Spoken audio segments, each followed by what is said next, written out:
Assalamu alaikum қазақ елі. Бүгін қаңтардың 6-сы. Міне қар еріп жатыр. Күн жылы. Жаңбыр жауайын деп тұр. Бұлтты болып. Жауынғырттардың жағдайын көрейік. Мына жердегі міне осындай көлемде жұмыртқа тастауға дайындалып жүр. Міне белгілі сақинасы бар.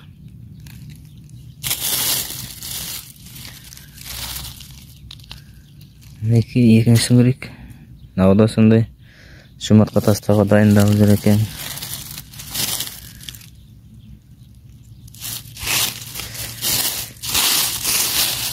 Күн жылы болып, шылапшыларға жағдайы жақсы болып тұр.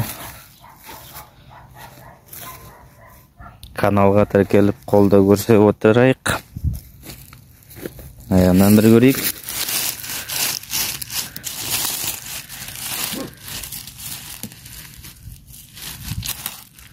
Міне бір өп жүр. Саңырауқұлақтар да шыға бастапты мына жерге.